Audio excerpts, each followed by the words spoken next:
అప్పుల ఊబిలోకి యువతరం భారీగా చేరుకుపోతుంది. ఓ పక్కన లగ్జరీ వైపుకి అలవాటు పడిపోతూ ధనం ఏది బాగా జీతాలు నెల నెలా సంపాదించుకునే వాళ్ళు ఒకవైపున అప్పుల ఊబిలో చేరుకుంటున్నారు.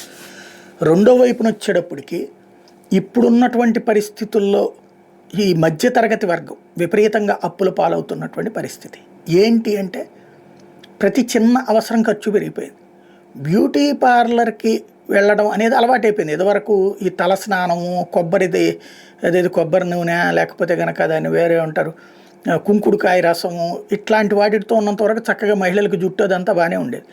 ఇప్పుడు ఆ ఫ్యాషనబుల్గా తయారవ్వాలి, సినిమాల్లో తరహాలో తయారవ్వాలి, లేకపోతే కొంచెం ఎట్లయినా సరే గ్లామరస్గా కనిపించాలి అంటే ఒక్కసారి నెలకి బ్యూటీ పార్లర్కి పోతేనే కనీసం 1500 నుంచి 2-3 వేల రూపాయలు అయిపోతుంది. కొంతమందికి 5-6 వేల రూపాయలు అయిపోతుంది.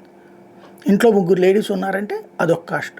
ఇది తినడానికి అవసరమయ్యేటటువంటి ఖర్చా, కానీ తప్పదు. అలాగే తిండికి ఇంట్లో వండుకునేటటువంటి సందర్భం తగ్గిపోయింది.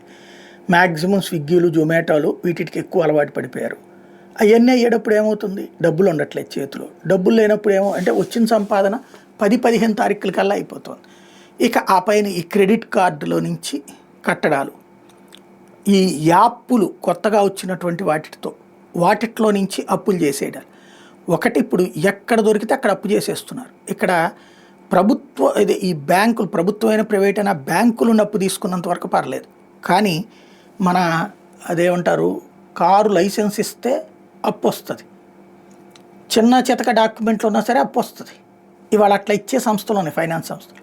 కానీ 100 రూపాయలకి 4 రూపాయలు 5 రూపాయల వడ్డీతో బిగించేసి అది ఇవ్వకపోతే ఇంకా అన్నటువంటి రూట్లో భారీ ఎత్తున దోపిడీకి పాల్పడేటటువంటి పరిస్థితి ఉంటుంది. చాలా జాగ్రత్త పడాల్సినటువంటి సందర్భం. యువతరం గనక అప్పుల పాలైపోతే ఆ అప్పులు తీర్చడానికి మరొక వైపున ఈ మధ్యన బెట్టింగ్లు ఇట్లాంటి వ్యవహారాలు పెరిగిపోతున్నాయి. యువతరం చేస్తున్న అప్పులే అంటే క్రెడిట్ కార్డుల రూపంలో కావచ్చు, డెబిట్ కార్డుల మీద వచ్చేటటువంటి వివిధ లోన్స్ని బేస్ చేసుకుని పర్సనల్ లోన్స్ ఇట్లాంటి హయ్యెస్ట్ చేస్తున్న వాళ్ళు 25-30 సంవత్సరాల లోపు వాళ్ళేనన్నటువంటిది తాజా అంచనా.